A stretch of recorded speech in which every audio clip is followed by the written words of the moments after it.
নমস্কার। গল্পের সাথে কিছুক্ষণে আমি প্রিয়াঙ্কা আপনাদের সকলকে স্বাগত জানাচ্ছি। আমি পাঠ করছি সুচিত্রা ভট্টাচার্যের একটি অসামান্য উপন্যাস নীলঘূর্ণি। আজ আমরা এই উপন্যাসের 9ম পর্ব শুনব।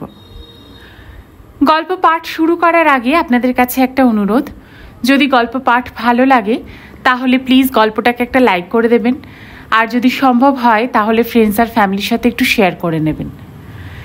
চ্যানেলে যদি আজকে নতুন এসে থাকেন তাহলে চ্যানেলটাকে সাবস্ক্রাইব করে নেবেন, আর পাশে যে বেল আইকনটি আছে তার অল নোটিফিকেশনটা কিন্তু অন করতে ভুলবেন না। আসুন তাহলে আজ আমরা নীলঘূর্ণি উপন্যাসের 9ম পর্ব শুনে নিই।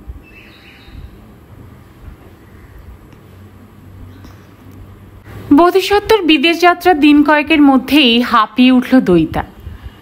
জীবনে এই প্রথম সে একা, পরিপূর্ণভাবে একা। নির্জনতা, বিচ্ছিন্নতা, একাকিত্ব শব্দগুলো তার পরিচিত বটে, কিন্তু এরা প্রত্যেকেই যে কি দুঃসহ ভার হয়ে বুকে চেপে বসতে পারে তা দইতার জানা ছিল না। এই প্রথম সে টের পাচ্ছিল। এই শহর তার আজন্ম চেনা। এই শহরের রূপ, রস, গন্ধ, বর্ণ তার রক্তে মিশে আছে। বাবা মা, ভাই, আত্মীয় স্বজন, বন্ধু বান্ধব কে নেই এখানে। তবু মনে হয় এক শুনশান দ্বীপে বাস করে সে। এ এক আজব নির্বাসন, যেন এক কন্ডেমড সেলে স্থান হয়েছে দইতার। চেনা পৃথিবীর আলো বাতাস তার জন্য রুদ্ধ। একেই বোধহয় বলে ঋণবলম্ব শূন্যতা। এ যেন জলের তলায় বাস, অহরহ দুফোঁটা অক্সিজেনের জন্য হাকুপাকু করা। দইতার দিনগুলো এখন অতি মন্থর। কাহাতক আর চাদর পাট সংসার গোছগাছ করে সময় কাটে। রোজ রোজ মার্কেটিংও আর ভালো লাগে না। কি বিরক্তিকর নিস্তরঙ্গ জীবন। শুয়ে থাকা, কড়িকাঠ গোনা, টিভির দিকে ফাঁকা চোখে তাকিয়ে থাকা, ব্যালকনি টবে জল দেওয়া। সময় যেন স্থাণু হয়ে আছে ফ্ল্যাটে। সকাল কিছুতেই দুপুরে ঘুরতে চায় না। প্রায় স্থবির দুপুরের বিকেলে পৌঁছতে অনীহা।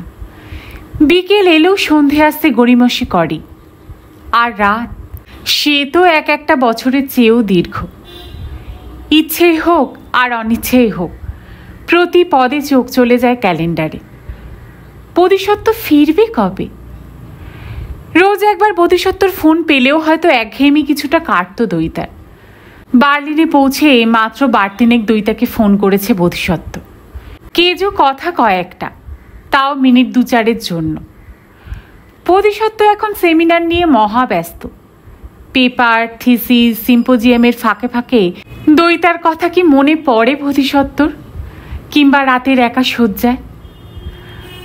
অচেনা একাকিত্ব অভিমান হয়ে চারিয়ে যাচ্ছিল দইতার বুকে। নিজেকে এক পরিত্যক্ত নারী বলে মনে হয় হঠাৎ হঠাৎ।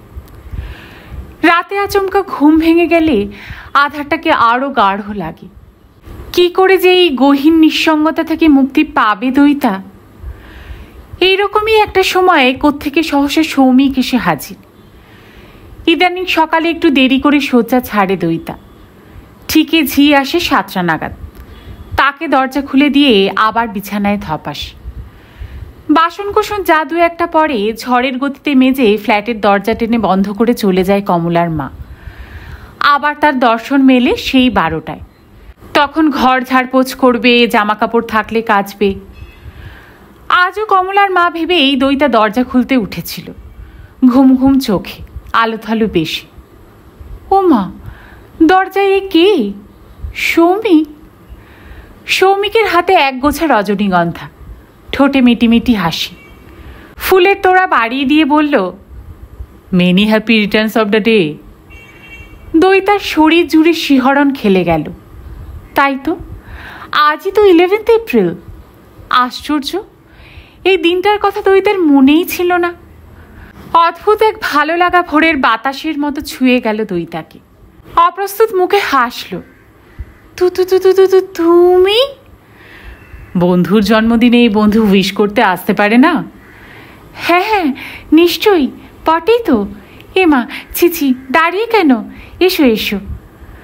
সৌমিককে ড্রয়িং রুমে বসে দইতা ছুটে শোয়ার ঘরে এলো। তার পরনে অতি স্বচ্ছ রাত পোশাক। চটপট হাউস কোট চাপিয়ে নিল গায়ে। বাসি চুল ঝামর হয়ে আছে। আলতো চিরুনি বুলিয়ে নিল একবার। ফিরে এসে বসতে বসতে বলল, আমার ঠিকানা পেলে কোত্থেকে? তুমি নামি লোকের ঘরনি, তোমার অ্যাড্রেস পাওয়া কি এমন কঠিন?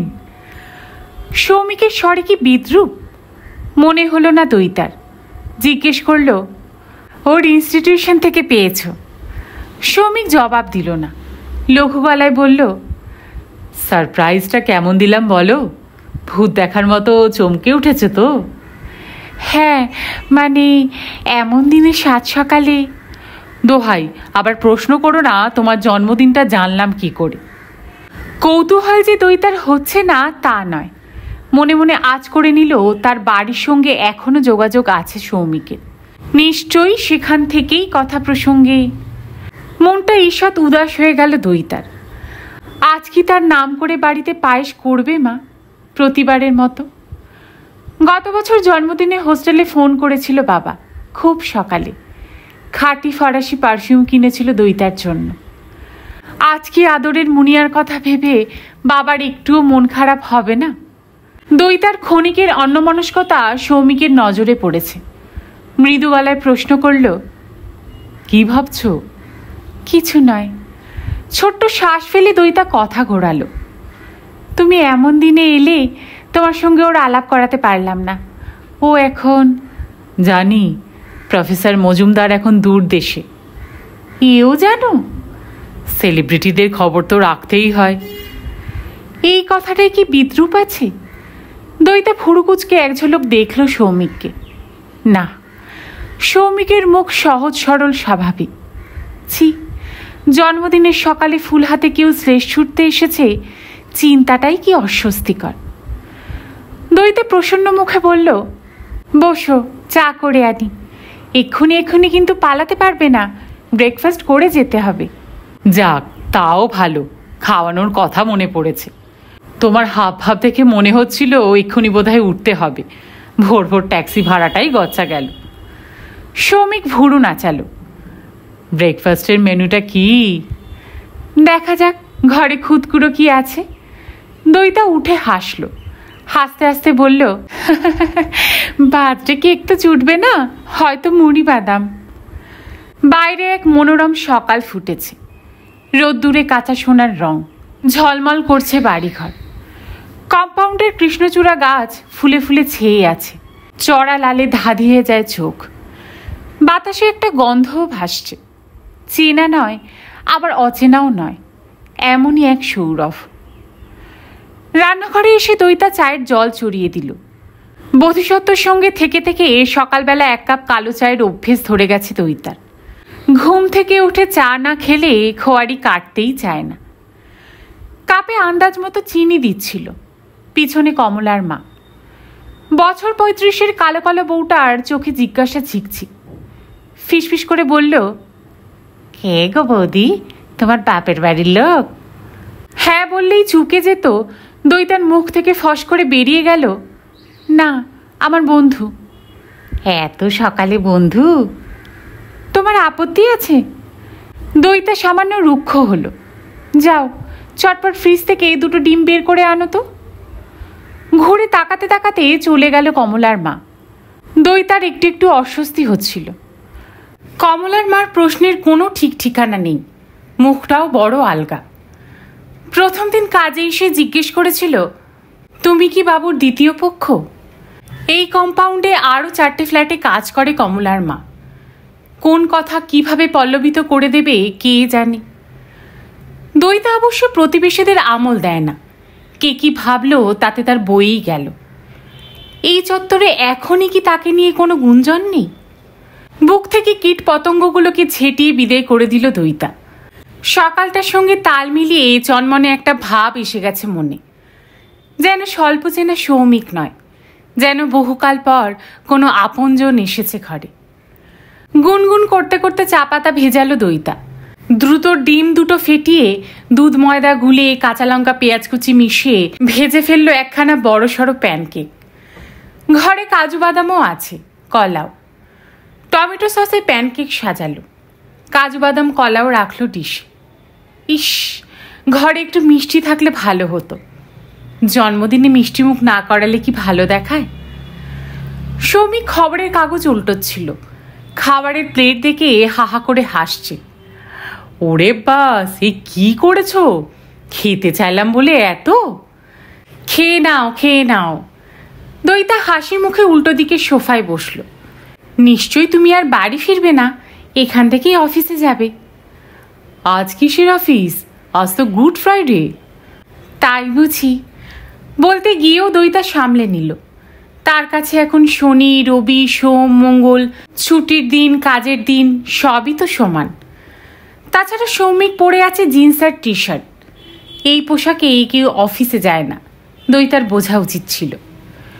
দ্বিতীয়বার আর ভদ্রতা না দেখিয়ে সৌমিক প্লেট টেনেছে। প্যানকেকে চামচ চালাতে চালাতে বলল, তোমার খাবার কই? আমি এখন কিছু খাবো না। কেন? এমনি, ভালো লাগছে না। তাছাড়া মুখটুক এখনো ধোয়া হয়নি। সকালবেলা এসে তোমাকে খুব অকওয়ার্ড সিচুয়েশনে ফেলে দিলাম তো। না না, আমার খুব ভালো লাগছে, বিশ্বাস করো। সৌমিক 1 সেকেন্ড দেখলো দইতাকে, তারপর বলল, আছো কেমন? কেমন দেখছো? আগের থেকে একটু রোগা হয়ে গেছো। যা, দিন রাত খেয়ে খেয়ে শুধু মোটাচ্ছি। দইতা চায়ের কাপ টানলো, ফুরফুরে গলায় বলল, আমার সংসার কেমন দেখছো বলো? ফাইন। চতুর্দিকে পাখির চোখ বোলালো সৌমিক। খুব সুন্দর লাগছে, টিপটপ ঝকঝকে। সব নিজে পছন্দ করে কিনেছি, পর্দা, ফার্নিচার, নিজের হাতে সাজিয়েছি সব কিছু। বাহ বাহ। সৌমিক একটু চুপ করে থেকে ঝপ করে বলল, এমএসসি ফাইনালটা তাহলে আর দিলে না? দইতা দীর্ঘশ্বাস চাপল। ইচ্ছে তো ছিল, হলো কই? বোধিসত্ত্ব চলে যাওয়ার পর কদিন ধরে অনেক ভেবেছে দইতা। এপ্রিলের 12 তারিখ থেকে ফাইনাল। কটা দিন মরিয়া পড়াশোনা করে পরীক্ষাটা দিয়ে এলে হয়। ফর্ম ফিল আপ তো করাই আছে, গিয়ে শুধু অ্যাডমিট কার্ড নিয়ে হলে ঢুকে পড়া। 1-2 দিন বই খাতা খুলেও বসেছিল, পাতা উল্টোনোই সার, মন বসল না। রাশি রাশি হাবিজাবি চিন্তা মাকড়সার জালের মতো জড়িয়ে ধরে। ক্যাম্পাস টাউনে গিয়ে সে উঠবে কোথায়? হোস্টেলে? চিরশ্রীর গেস্ট হয়ে কদিন, পরীক্ষা শেষ না হওয়া অবধি? দরকার কি? চিরশ্রী তাকে কি মনে নেবে? কত কৈফিয়ত চাইবে, কি জেরা করবে? প্যাট প্যাট করে তাকাবে সবাই, মুচকি মুচকি হাসবে, বাক্যবান ছুড়বে। উফ, অসহ্য। পরিস্থিতি এখন বদলে গেছে। দইতা এখন আর একা নয়। তার অপমান মানে বোধিসত্ত্বরও অপমান। দইতার পক্ষে আর ক্যাম্পাস টাউনে পা রাখা সম্ভব নয়। মনের ক্ষেতটা মুখে ফুটতে দিল না দইতা। হালকা স্বরেই বলল, দোষ কি হবে? এমএসসি পাশ করে কি এমন হাত পা গজায়? ডিগ্রিটা নিয়ে রাখতে পারতে, ভবিষ্যতে কখন কি কাজে লাগে। আমার কোনো কাজেই লাগবে না, আমি এখন চুটিয়ে সংসার করব। ও বাবা, তুমি যে দেখছি একেবারে মা ঠাকুমাদের মতো কথা বলছো। সংসারের সঙ্গে কেরিয়ারের কি কন্ট্রাডিকশন আছে? নেই, অফকোর্স না। এই তো আমাদের অফিসে একটা মেয়ে নিবেদিতা, ওর বর আমেরিকায় চলে গেল, আর ও চলে গেল Bombay, just to build their own career. I mean, যার যার নিজের কেরিয়ার। আজকালকার দিনের মেয়েরা কেরিয়ার ফেলে দিয়ে শুধু গৃহবধূটি হয়ে বসে থাকে নাকি? সৌমিক হঠাৎ সামান্য উত্তেজিত। তোমার কি মনে হয় না you need a world for your own? বোধিসত্ত্বর জগৎই আমার জগৎ। খুব ভালো কথা, কিন্তু ম্যাডাম, এই 1 দিন ধরে ঘাড় মুখ মুজে যে লেখাপড়া শিখলে তার আর কি মূল্য রইল? শিক্ষা যদি কাজেই না লাগে। সৌমিক প্লেট টেবিলে নামালো। মেসোমশাইও ঠিক এই ভয়টাই পাচ্ছিলেন। কে মেসোমশাই? তোমার বাবা। দইতা বেশ নাড়া খেয়ে গেল। চিনচিনে একটা কষ্ট জমেছে বুকে। বাবা এখনো তাকে নিয়ে এত ভাবে। কলকাতায় আসার পর থেকে কতবার যে বাড়ির কথা মনে পড়েছে দইতার। টেলিফোন করার জন্য হাত নিষ্পিস করেছে, পারেনি, কিছুতেই পারেনি। রিসিভার তুলেছে, বোতামে আঙুল ছোঁয়াচ্ছে, কিন্তু চাপ দেওয়ার জোর পাচ্ছে না। অপরাধবোধ? দইতা অস্ফুটে বলল, তুমি রেগুলার ও বাড়িতে যাও তাই না? মাঝে মাঝে যাই। কেমন আছে সবাই? দইতার গলা আরও খাদে নেমে গেল। আছেন। মাসিমা বুম্বা ধাক্কাটা অনেকটা সামলে নিয়েছে। শুধু মেসোমশাই। বাদ দাও, প্রফেসর মজুমদারের কথা বলো। কবে ফিরছেন? কাজ চুকলেই। দায়সারা গোছের উত্তর দিল দইতা। ভেতরে ভেতরে একটা চাপ অনুভব করছে। আবার জিজ্ঞেস করল, বাবা এখনো আমার ওপর খুব রেগে আছে না? না, রাগ আর নেই। তবে তবে কি?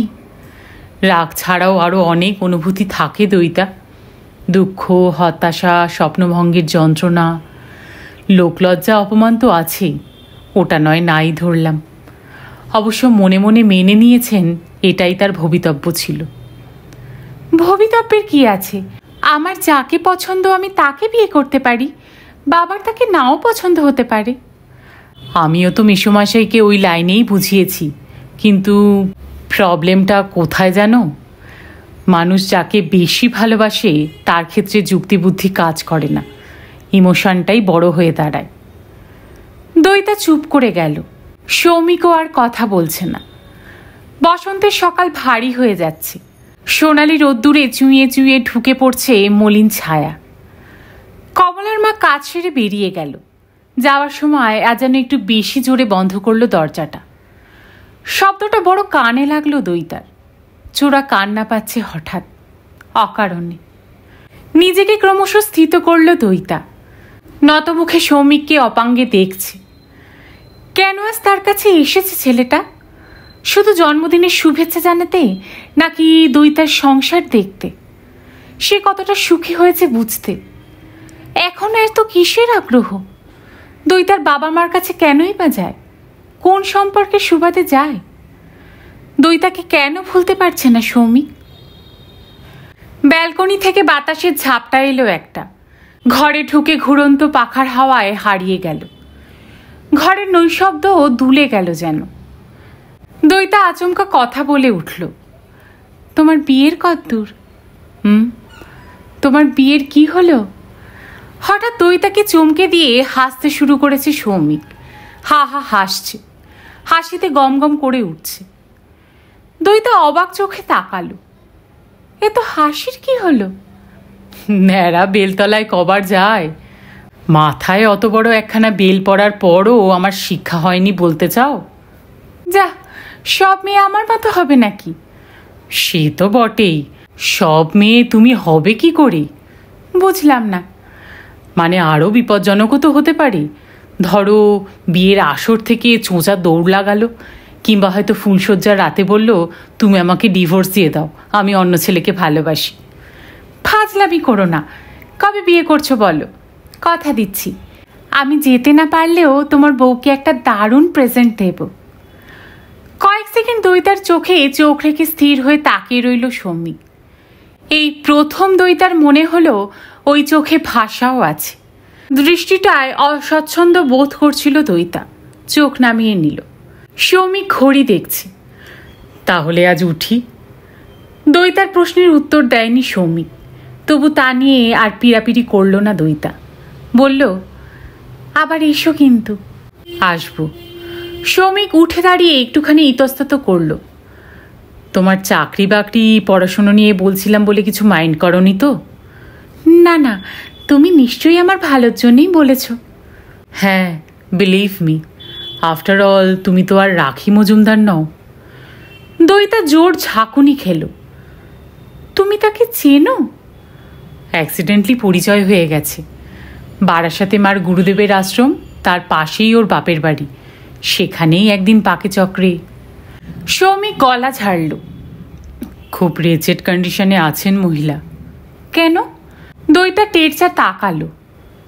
তার বাপের বাড়ির অবস্থা তো ভালো। না না, ওই সেন্সে রেজেড নয়, মেন্টালি এক্সস্টেড। স্বামী ছাড়া তো কিছুই বুঝতেন না, হয়তো সেই জন্যই। দরজার দিকে এগোতে এগোতে পকেট থেকে একখানা সানগ্লাস বার করলো সৌমিক। চোখে পড়ে নিয়ে ঘুরে তাকালো। বুঝলে দইতা, এই জন্যেই বলছি মেয়েদের সব সময় একটা আলাদা জগৎ থাকা ভালো, একটা নিজস্ব উইন্ডো। প্রফেসর মজুমদার তোমায় ভালোবাসেন ঠিকই, but who can foretell the future? Rakhi Majumdar কি স্বপ্নেও ভেবেছিলেন এই বয়সে এসে তাকে এরকম একটা সিচুয়েশনে পড়তে হবে? দইতা ফোঁস করে উঠল। তার জন্য সে নিজেই দায়ী। সে বোধিসত্ত্ব জীবনে নিজেকে ফিট করাতে পারেনি।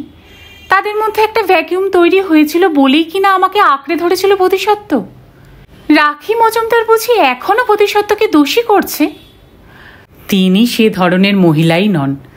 ভেতর থেকে পুড়ে খাক হয়ে যাবেন, কিন্তু মুখ থেকে কখনো একটা উফ শব্দ বার হবে না। রাখির দুঃখে আপ্লুত হয়ে গেছে মনে হচ্ছে। দইতার ঠোঁট বেঁকে গেল। রাখি মজুমদার কি তোমায় উকিল পাকড়েছে? রাখি মজুমদারের উকিলের দরকার নেই। সৌমিকের স্বর গম্ভীর। যা বললাম ভেবে দেখো, চলি। ততরিয়ে নেমে গেল সৌমিক। দইতা গুম। এতক্ষণে যেন সৌমিকের আসার উদ্দেশ্যটা স্পষ্ট হয়েছে। রাখির কথা বলে তাকে কি একটু ঝাঁকাতে এসেছিল সৌমিক? তাই এত ভূমিকা, এত ভনিতা? ছোকরার তো হেভি প্যাচ। জন্মদিন স্মরণ করিয়ে বাবা মার কথা শুনিয়ে দইতাকে আগে ভিজিয়ে নিয়ে দইতা পরীক্ষা দেবে কি না দেবে, চাকরি করবে কি করবে না, তাতে তোর কি? আমার বাড়িতে আমার সঙ্গে দেখা করতে এসে তুই রাখির কথা তুলিস কোন সাহসে? দুপ দাপিয়ে ঘরে ফিরে বিছানায় ঝাঁপিয়ে পড়ল দইতা। শুয়েই আছে। পাশ বালিশ আঁকড়ে চোখ বুঝে। মিষ্টি সকালটা এখন হাকুচ তেতো। বেলা বাড়ার সঙ্গে সঙ্গে দইতার রাগের ঝাঁজ স্তিমিত হলো খানিকটা। উঠল, মুখটুক ধুলো, স্নান সারল, টুকটাক কাজ সারছে ঘরের। খিদে পেয়েছে জোর, অথচ জিভ বিষাদ। বয়াম খুলে নোনতা বিস্কুট খেলো কয়েকটা। রান্নাঘরে এসে দুপুরের আহারে তোড়জোড় করছে। কৌটো থেকে চাল বার করতে গিয়ে থমকালো একটু। হাসল নিজের মনে। জন্মদিনে আজ কি খাবি রে মুনিয়া? Fried rice? ডিপ ফ্রিজে চিকেন আছে, সেদ্ধ করে যদি ফ্রাইড রাইসে ছড়িয়ে দেওয়া যায় তো অনেক টাইম লাগবে। ভাল লাগছে না, সেদ্ধ ভাতই খেয়ে নে। গরম গরম ভাতে ঘি, আলু সেদ্ধ আর ডিম সেদ্ধ। বকবক ফুটছে সুগন্ধি চাল। দইতার চোখ ঝাপসা সহসা, নিজেরই অজান্তে। বাড়িতে কি আজ তার নাম করে ভালো মন্দ রান্না হচ্ছে? ধুস, মিছিমিছি সৌমিকের উপর রাগ করল। মনে যাই থাক, ছেলেটা তো তবুও দইতার জন্মদিনে শুধু ওই একজনই। এই পৃথিবীতে আর তো কেউ তাকে আজ বোধিসত্ত্ব তো জানেই না। দ্রুত পায়ে ড্রয়িং রুমে এলো দইতা। সেন্টার টেবিলে রজনীগন্ধা স্টিকগুলো ভারী অবহেলায় পড়ে আছে। সযত্নে তুলে মাপ করে ডাটিগুলো ছাঁটল, সাজালো ফুলদানিতে। একটু দূর থেকে তাকিয়ে তাকিয়ে দেখছে শুভ্র কুসুম গুচ্ছ। না, সৌমিক একটা কথা অন্তত ভুল বলেনি। একটা চাকরি বাকরির চেষ্টা করলে মন্দ হয় না। টাকা পয়সার প্রয়োজন তার তেমন নেই।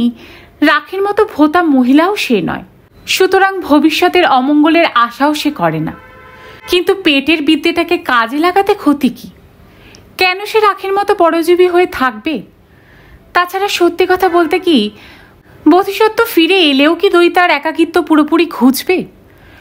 সংসারের কাজ আর কতটুকু? এই তো এখনই গোটা দিন ফাঁকা হয়ে যাবে। দইতার পলকের জন্য মনে পড়ল বার্লিন যাওয়ার আগে অষ্টপ্রহর পড়াশোনায় ডুবে থাকতো বোধিসত্ত্ব। দইতাকে প্রায় কাছেই খেসতে দিত না। তখনই কি কম নিঃসঙ্গ লেগেছে দইতার? যা খ্যাপা উদাসীন মানুষ, ওর পাশে পাশে থাকতে গেলে বোধ হয় নিজের একটা ভুবন গড়ে রাখাই ভালো। ভাবনাটা ঝট করে দইতার মনে ধরে গেল। সঙ্গে সঙ্গে একটা উদ্যম এসেছে। জন্মদিনটা বৃথা যায় কেন? আজ থেকেই নয় চেষ্টা শুরু হোক। খেয়ে উঠেই দইতা খবরের কাগজ নিয়ে বসল।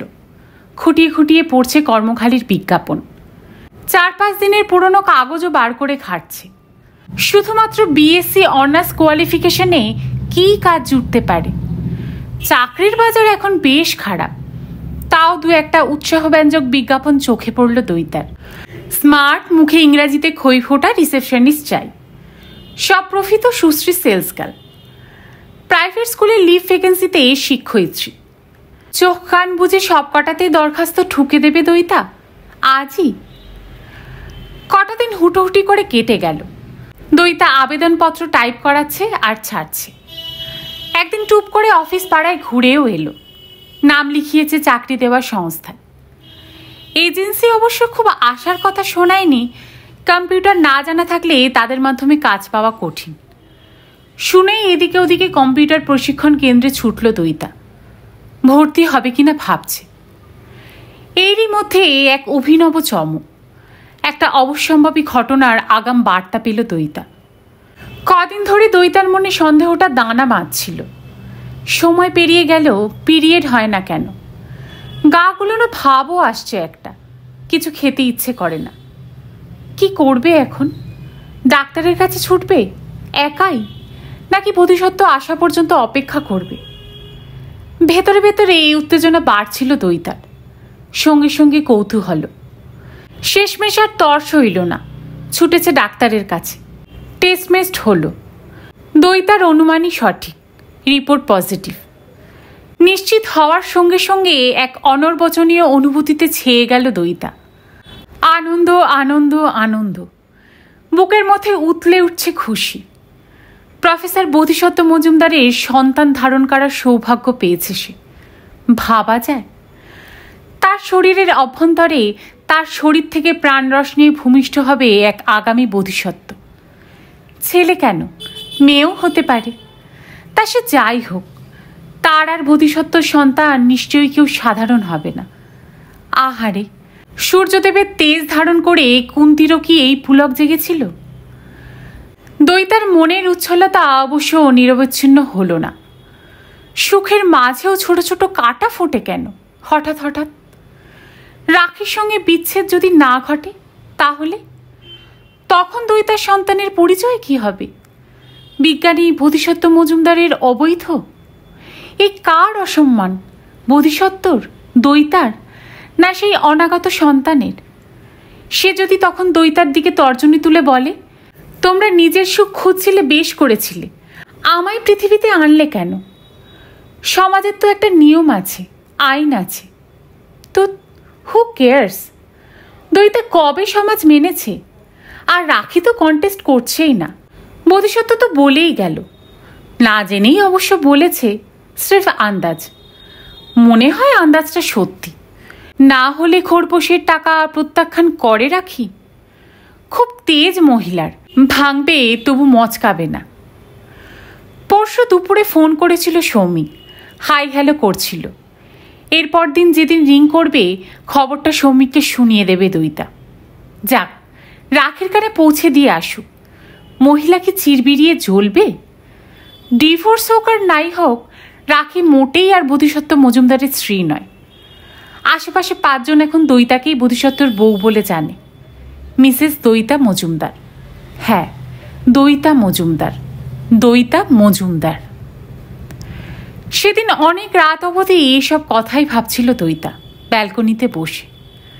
মৃদুবন্ধ হাওয়া বইছে, দইতার মনও দুলছে বাতাসে, তীব্র সুখে, চোরা উত্তেজনায়, অচেনা কষ্টে। হঠাৎ মার কথা খুব মনে পড়ছে। কে জানে কেন, নিজে মা হচ্ছে বলেই কি? সৌমিক যদি খবরটা পায়, বাড়িতে কি আর জানাবে না? তখন কি ছুটে না এসে থাকতে পারবে বাবা মা? ঘরে ফোন বাজছে, বিদেশের কল। রিং শুনলেই বোঝা যায়। পরিমরি করে দৌড়ালো দইতা। হ্যালো, শুয়ে পড়েছিলে নাকি? না না, এই একটু ব্যালকনিতে। দইতার গলায় খুশি মেশানো অভিমান। একদিন পর আমায় মনে পড়ল জানো, পাক্কা 11 দিন বাদে তুমি ফোন করলে। সময় পাচ্ছি কই, সকালবেলা হোটেল ছেড়ে বেরোচ্ছি, ফিরছি সেই রাত্রে। তখন কলকাতায় রাত 2-3। বলেছিলাম না, সন্ধে সন্ধে ফিরতে পারলে করব। আজ ফিরেছি। দইতার অভিমান মুছে গেল, কলকল করে উঠেছে। হেই জানো, আমার একটা দারুণ খবর আছে। আমারও, ইনফ্যাক্ট সেটা জানাতেই তোমায়। হাইডেলবার্গ ইউনিভার্সিটি 4টে লেকচারের জন্য আমায় কল করেছিল। সেখানে ব্ল্যাক হোলের ওপর পেপারটা পড়লাম। বার্লিনে সেমিনারের চেয়েও এখানে পেপারটা বেশি অ্যাপ্রিসিয়েটেড হয়েছে। রিডসন আর কার্নিংহ্যাম দুজনই আমার লেকচার অ্যাটেন্ড করেছিল, দুজনেই খুব উচ্ছ্বসিত। বিজ্ঞানী বোধিসত্ত্ব মজুমদারের উৎফুল্ল কণ্ঠ শিশুর মতো উৎফুল্ল। ওরা বলেছেন ক্রিয়েশন অফ ইউনিভার্সের থিওরিতে আমার চিন্তা নতুন করে দিগন্ত খুলে দেবে। সৃষ্টির আদি মুহূর্তে পৌঁছতে গেলে বুঝেছি বুঝেছি, তুমি বিশ্ব জয় করেছ। এবার আমার খবরটা শোনো, এটাও তোমার সৃষ্টিতত্ত্বের নতুন দিগন্ত। শোনো না সিরিয়াসলি, এখন থেকে আমার কৃষ্ণ গহ্বরের তত্ত্বটাকে অস্বীকার করে সৃষ্টির আদি মুহূর্তে কেউ পৌঁছতেই পারবে না। সবচেয়ে বড় সাকসেস, স্ট্রং থিওরির সঙ্গে আমার আইডিয়ার কোনো বিরোধ নেই। আমি ম্যাথামেটিক্যালি যেভাবে দেখিয়েছি। আমার কথাটা শুনবে না? শুনছি। ভাবো তো, স্বীকৃতিটা আমার দায়িত্ব কতটা বাড়িয়ে দিল। স্পেসের কনসেপ্টটা নিয়ে সবাইকে আবার নতুন করে চিন্তাভাবনা করতে হবে, আমাকেও। রাইনফিল্ড বলেছিলেন। এই শোনো না, জ্বালালে, বলো। আমি প্রেগনেন্ট। হোয়াট? প্রায় চিৎকার ঠিকরে এলো ফোনে। তোমার বাচ্চা আসছে গো, আমাদের সন্তান। Oh no! ও প্রান্ত কয়েক সেকেন্ডের জন্য নীরব। কয়েক হাজার মাইল দূরত্বের মাঝে নৈশব্দের তরঙ্গ ছুটছে। একসময় আবার স্বর শোনা গেল। Are you sure? হ্যাঁ, আমি ডাক্তার দেখিয়েছি। কি, কেমন সুখবর? আবার ক্ষণিক নীরবতা, তারপর বোধিসত্ত্বর ভারী গলা। শোনো দইতা, আনডিউ কমপ্লিকেশন আমার পছন্দ নয়। তুমি যত তাড়াতাড়ি সম্ভব অ্যাবর্শন করিয়ে নাও। আমি এই মাসের 29 ফিরছি, তার আগেই। দইতা নিজের কানকে বিশ্বাস করতে পারছে না। অস্ফুটে বলল, কেন? আর কোনো নতুন প্রবলেম ডেকে আনার দরকার নেই। বোধিসত্ত্ব হুকুমের স্বরে বলল, just get rid of it. দইতার শরীর শক্ত হয়ে গেল, নিঃশ্বাস পড়ছে ঘন ঘন, হৃৎপিণ্ডটা দুমড়ে মুচড়ে যাচ্ছে। মাগো! তুই আজ অফিস থেকে ফিরছিস কখন? যখন ফিরি 7:30 8টায়। অত দেরি? তোর তো এয়ার এন্ডিংয়ের পার্ট সব চুকে গেছে। কবিতা ছেলের থালার পাশে মাছের ঝোলের বাটি রাখল, নির্দেশে সুরে বলল, শোন, আজ একটু তাড়াতাড়ি ফিরবি। কেন? বলছি যখন নিশ্চয়ই কারণ আছে, ফিরলেই দেখতে পাবি। সৌমিক এতক্ষণে খাওয়া থামিয়ে মুখ তুলেছে। অফিসে তাড়াহুড়োর সময় এইসব হেয়ালি বাক্য তার মোটেই পছন্দ নয়। হালকা বিরক্তি স্বরে বলল, ঝেড়ে কাশো তো। কবিতা সামান্য ইতস্তত করে বলল, আজ জয়শ্রীরা আসবে। কে জয়শ্রী? তানিয়ার মা। তানিয়াও আসবে সঙ্গে। মুহূর্তে সৌমিক পড়ে ফেলেছে কবিতাকে। আবার সেই খেলা, পুতুল নাচ। রুক্ষস্বরে বলল, তোমায় বলেছি না আমার আর সম্বন্ধ করতে হবে না? তুমি তো বললেই হবে না। কবিতা ডাইনিং টেবিলের উল্টো দিকে বসল। আমার ছেলের ভালো মন্দ আমাকে দেখতেই হবে। মা! পলকে থমকেছে কবিতা, পলকেই খড়খড় করে উঠল। দেখো সমু, কোনো ব্যাপারেই বাড়াবাড়ি ভালো নয়। একটা বজ্জাত মেয়ের নষ্টামির জন্য তুমি শুকিয়ে যাবে, এ আমি হতে দেব না। আমি শুকিয়ে যাচ্ছি? স্ট্রেঞ্জ। মায়ের চোখকে তুই ফাঁকি দিতে পারবি না।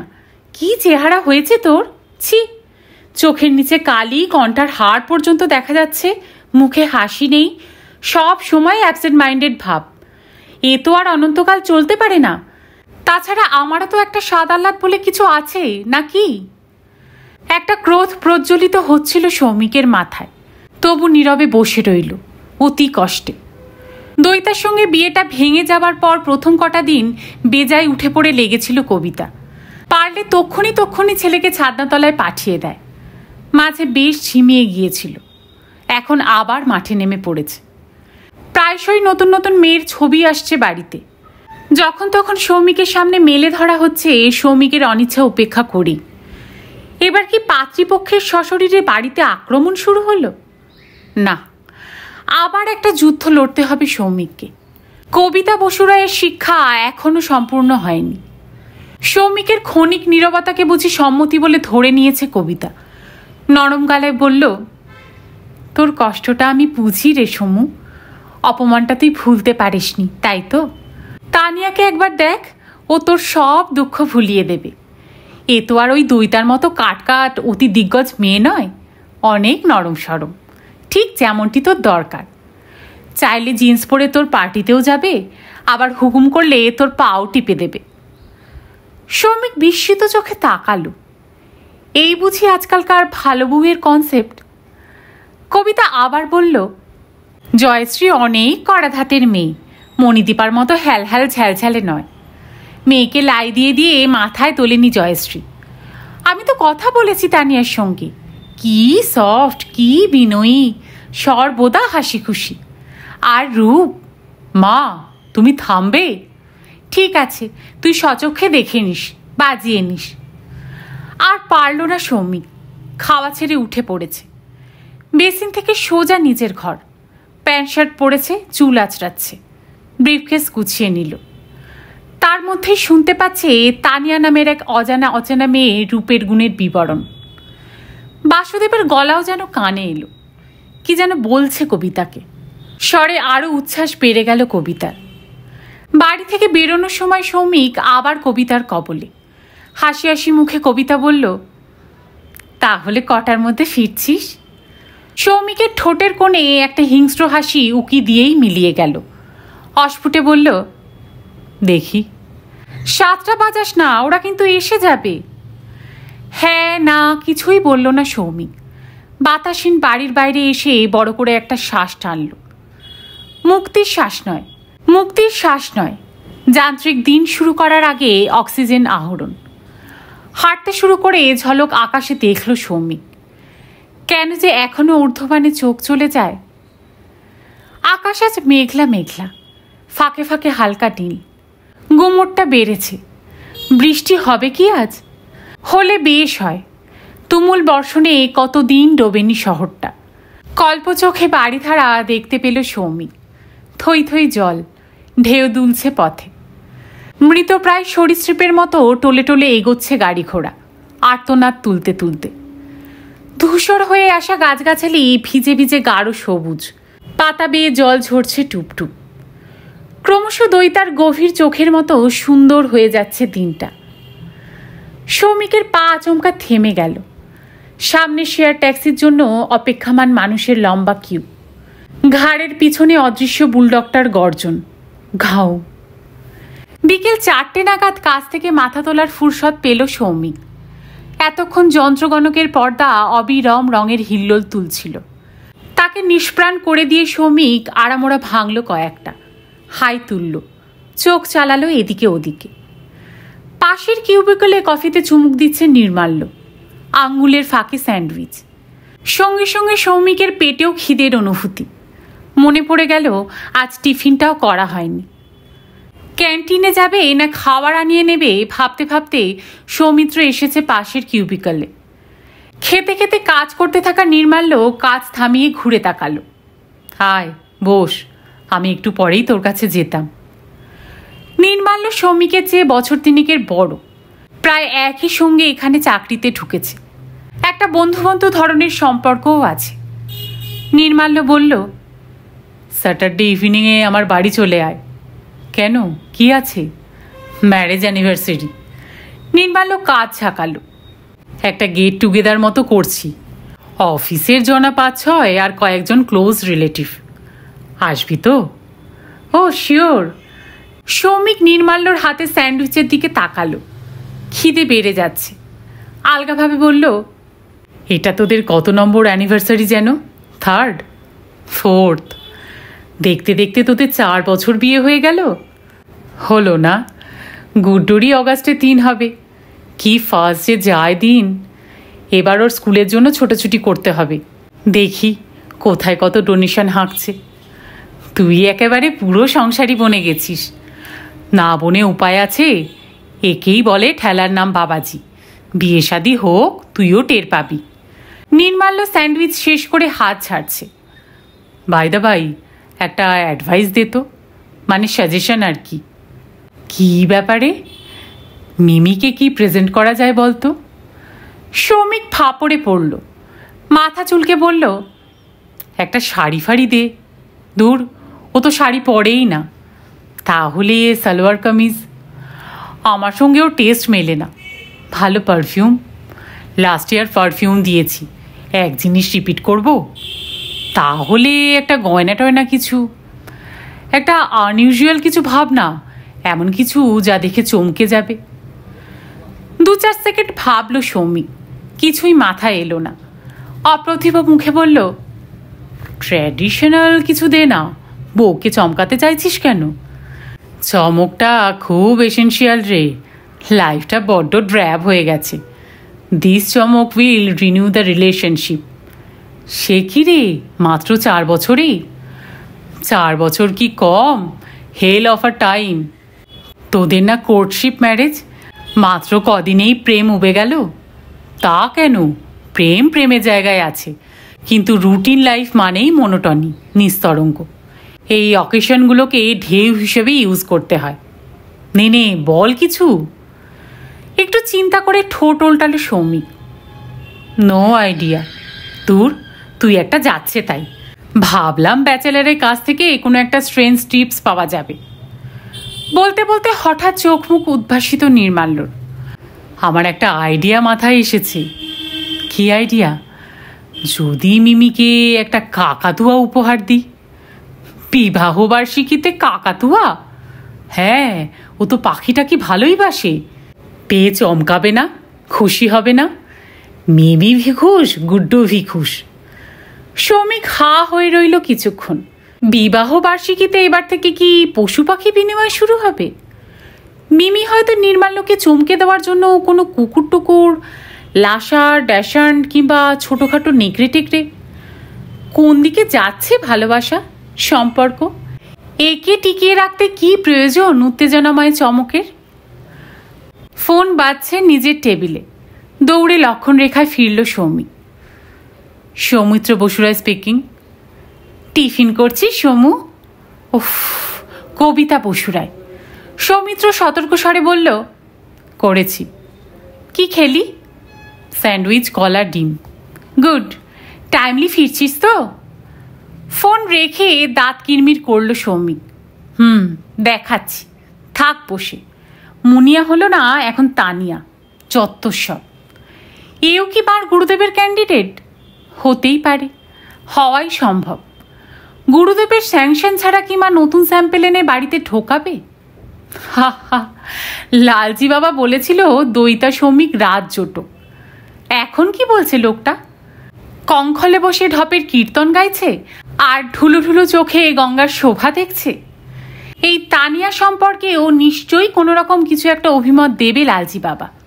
শালা। পেটে আবার জোর মোচড়, খিদে। বড্ড ঘন ঘন খাওয়ার অভ্যেস করে দিয়েছে কবিতা বসুরায়। ক্যান্টিনে গিয়ে আজ ইচ্ছে করেই স্যান্ডউইচ নিল না সৌমিক, টোস্ট আর স্টু খেল। অনেকক্ষণ পর আহার্যের কণা প্রবেশ করেছে পটে। বিচিত্র এক অনুভূতি ছড়িয়ে পড়েছে সর্বাঙ্গে, ঝিমঝিমে, মাদক। চোখ জড়িয়ে আসতে চায়। কোশমিন কালে যা করে না সৌমিক তাই করলো আজ। কালো কফি খেলো 1 কাপ। কোষ্ঠে ভাবটা বেশ লাগলো, চনমনে হচ্ছে শরীর। আবার যন্ত্রমানব হয়ে যন্ত্রগণকের সামনে বসা। বিল, ভাউচার, সুদের হিসেব, অক্ষরে অক্ষরে নড়াচড়া। অনন্ত প্রবাহমান সংখ্যার দিকে তাকিয়ে থাকা। বাইরে একটা বিকেল জন্মাচ্ছে, বড় হচ্ছে, মরে যাচ্ছে। কাজে ডুবে আছে সৌমিক। 7টা অবধি অফিসে থাকতেই হবে আজ। তারপর আসতে পারি? সৌমিক চমকে তাকালো। কিউবিকালে প্রবেশের মুখে বাবুয়া। আরে আরে, কি খবর? তুমি? এলাম। বাবুয়া যেন ঈষৎ আড়ষ্ট। ডিস্টার্ব করলাম? না না, সে কি, এসো এসো। সৌমিক হাত বাড়িয়ে সামনে চেয়ারটা দেখালো বাবুয়াকে। হঠাৎ কোত্থেকে? আজ পরীক্ষা শেষ হলো, আপনার ব্যাংকের নামটা মনে ছিল, ভাবলাম একটু দেখা করে যাই। অবশ্য আপনাকে পাবো ভাবিনি। কেন? 6টা তো বেজে গেছে, তাও একটা চান্স নিলাম। বেশ করেছো। সৌমিক চেয়ারে হেলান দিল। আমি 7টা 7:30 অবধি থাকি। বিদেশি ব্যাংক তো, এখানে 10টা 5টার বাধাগত চলে না। যাক, প্রথম দিন আমার অফিসে এলে কি খাবে বলো? কিচ্ছু না। তা বললে হয়? পরীক্ষা দিয়ে আসছো। বিশ্বাস করুন, একটুও খিদে নেই। হল থেকে বেরিয়ে টিফিন করেছি, পেট এখনও গজগজ করছে। সত্যি বলছো? অপ্রয়োজনে মিথ্যে বলবো কেন? সৌমিক হেসে ফেলল।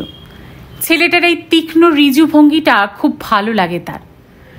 খাওয়া নিয়ে পিড়াপিড়ি করলো না আর। হালকা গলায় জিজ্ঞেস করলো, তারপর তোমার পরীক্ষা কেমন হলো? সো কীরকম এক্সপেক্ট করছো? ম্যাক্সিমাম 55%। বাহ বাহ, ক্যালকাটা ইউনিভার্সিটির স্ট্যান্ডার্ড তো বেশ ভালোই। তাহলে এবার পার্ট 2 নিয়ে লেগে পড়ো, দেখো পার্সেন্টেজ আরও বাড়ানো যায় কি না। বাবুয়া ক্ষণকাল চুপ, আলগা চোখ বোলাচ্ছে চতুর্দিকে। হঠাৎ একটু উদাসীন স্বরে বলল, পার্ট 2 আর দেবই না। সে কি, কেন? কি হবে, গ্র্যাজুয়েট তো হয়েই যাচ্ছি। বাবু একটা বড় শ্বাস নিল। আমি এখন একটা চাকরি করতে চাই সৌমিকদা। বাবু আর স্বরভঙ্গি খট করে কানে বাজল সৌমিকের। সৌমিকদা ডাকটাও। সৌমিক চোখ সরু করে তাকালো।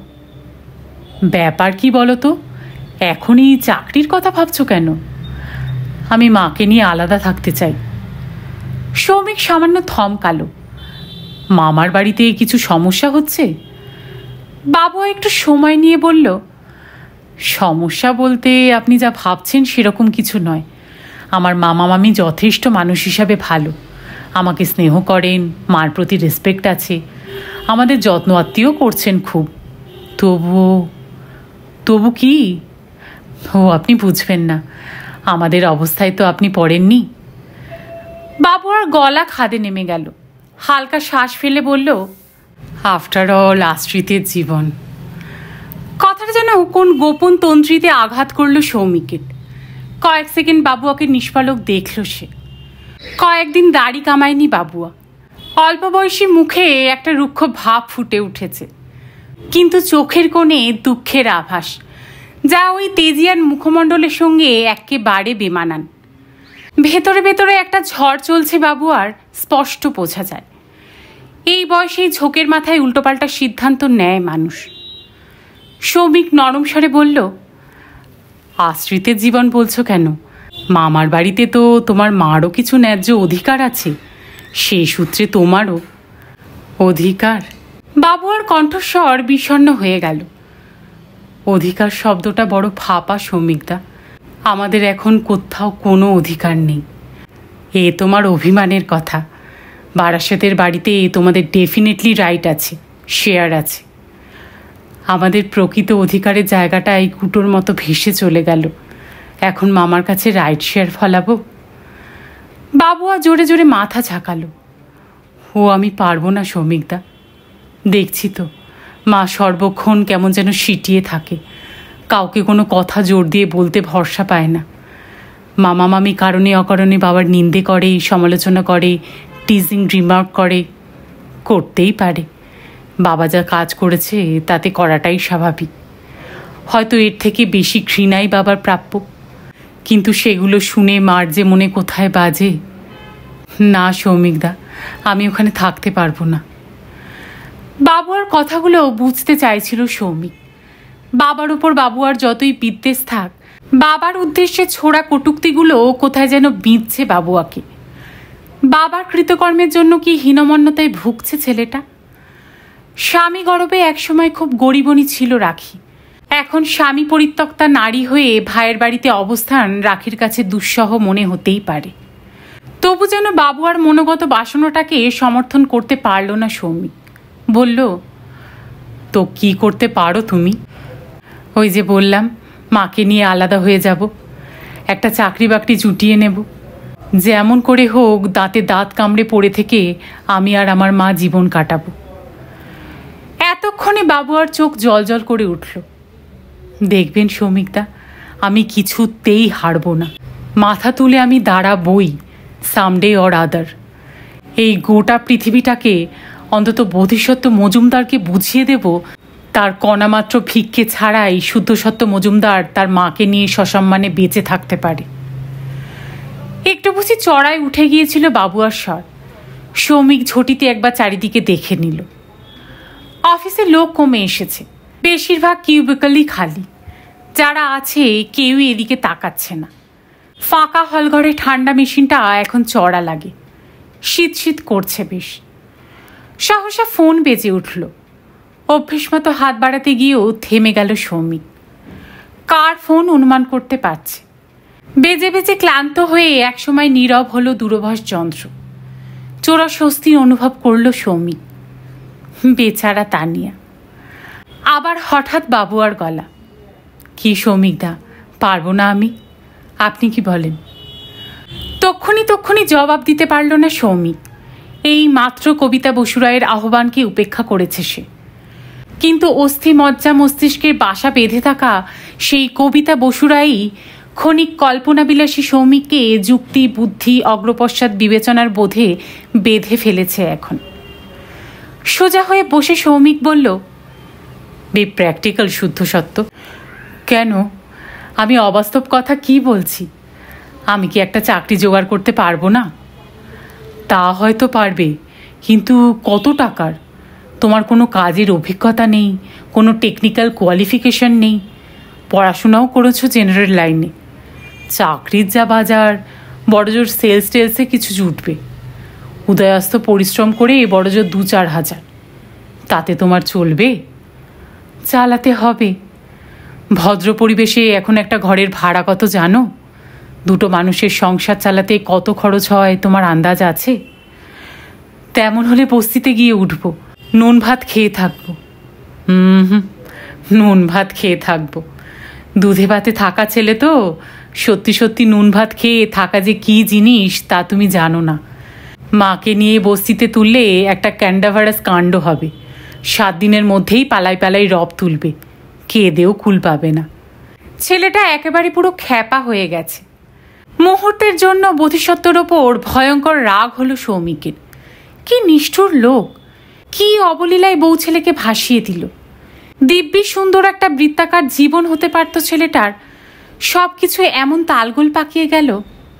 শালা বিজ্ঞানী যে কি করে এমন ইরেশনাল হয়। নিজেকে সামলে নিয়ে বাবুয়াকে বোঝানোর চেষ্টা করলো সৌমিক। দেখো শুদ্ধ সত্য, মাথা গরম করো না। টেক মাই সাজেশন, কটা বছর বারাসাতেই দাঁতে দাঁত চেপে পড়ে থাকো। মনে করো এটা তোমার জীবনভর লড়াইয়ের প্রস্তুতি। আলাদা যদি থাকতেই হয়, মামাকে বলে তোমার মার অংশ বুঝে নাও, সেখানে স্বাধীনভাবে থাকো। পরামর্শটা একেবারেই মনোপুত হয়নি বাবুয়ার। তীব্র দৃষ্টিতে দেখছে সৌমিককে। অস্থিরভাবে বিড়বিড় করে উঠল, এ আপনি কি কথা বলছেন সৌমিকদা? আপনি? অন্যায় কি বলছি? আপনার কাছে আমি এই কথা শুনবো বলে আসিনি। ভেবেছিলাম হয়তো আপনি আমার সিচুয়েশনটা ফিল করতে পারবেন। বলতে বলতে ছট করে উঠে দাঁড়িয়েছে বাবুয়া। হনহনিয়ে বেরিয়ে গেল কিউবিকল ছেড়ে। একটি বারও আর পিছন ফিরে তাকালো না। সৌমিক মাথা নিচু করে বসে আছে। নিজেকে অপরাধী অপরাধী লাগছে হঠাৎ। চুপচাপ থাকলেই বোধহয় ভালো হতো। ছেলেটা কেন এসেছিল সৌমিকের কাছে? চাকরির কথাই পারতে এসেছিল, কিন্তু সৌমিকের কাছে কেন? আশা করেছিল সৌমিক তাকে সাহায্য করবে। কেন যে সহসা ঘোড়ো বাস্তববাদী হয়ে উঠল সৌমিক? রুটি কাপড়া মাকানের বাইরেও জীবনে তো কিছু আছে নাকি? কুয়াশার ওপারের পৃথিবী না। বাবু আর আবেগকে বোধহয় আর একটু সহানুভূতির চোখে দেখা উচিত ছিল। ম্রিয়মান মুখে লিফট ধরে নিচে নেমে এলো সৌমিক। বাইরে এখন গাঢ় সন্ধে, বিশ্রী গুমট। যানবাহনের কর্কশ ধ্বনি চিরে যাচ্ছে কানের পর্দা। বিজবিজ করছে নাগরিক কোলাহল। সৌমিক এখন যাবে কোথায়? কবিতা বসুরায়ের গুহায় ফিরবে? অসম্ভব। কোনো পুরনো বন্ধুর বাড়ি? দীপঙ্কর, শুভ্র কিংবা রাতুল? ভালো লাগছে না। তাহলে কোথায়? আকাশ কোণে বিদ্যুৎ চমকালো। মনকে যে খাতে ঘোরাতে চায় সৌমিক, সেই দিকেই ঘুরে গেল ভাবনা। দইতার কাছে গেলে কেমন হয়? এর মধ্যে দইতাকে বার কয়েক ফোন করেছে সৌমিক। দইতা একবারও তাকে যেতে বলেনি। শেষ দিন তো ভালো করে কথা পর্যন্ত বলল না। আজ উপযাচক হয়ে বাবুয়ার কথা শুনিয়ে আসবে, বলবে দেখো কোন দিকে ঠেলে দিয়েছো একটা ভালো ছেলেকে। রাখির কথা পারতেই সেদিন বেশ ক্ষিপ্ত হয়ে উঠেছিল দইতা। বোধিসত্ত্ব ছেলের নাম শুনলেও নিশ্চয়ই অচঞ্চল থাকতে পারবে না। 2-1 দিনের মধ্যেই বোধিসত্ত্ব ফিরছে, নিশ্চয়ই খুশিতে দইতা ডগমগ। এখন একটু চোনা ফেলে দিলে কেমন হয়? একটু কাটা ফুটুক, কেন দইতা শুধু অবিমিশ্র সুখ ভোগ করে যাবে? প্রতিশোধের লিপ্সায় মুহূর্তের জন্য উদ্দীপিত বোধ করল সৌমিক। পরক্ষণে এক চোরা বিষাদ চারিয়ে গেছে বুকে। রক্তের অন্তর্গত এক বিপন্ন বিস্ময়ের অনুভূতি।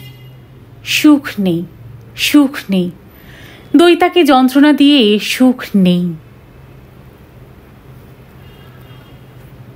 শেষ করলাম আজকে শ্রীমতী সুচিত্রা ভট্টাচার্যের একটি উপন্যাস নীল ঘূর্ণির 9ম পর্ব। সকলে খুব ভালো থাকবেন। গল্প শোনার জন্য আপনাদের সবাইকে অসংখ্য ধন্যবাদ।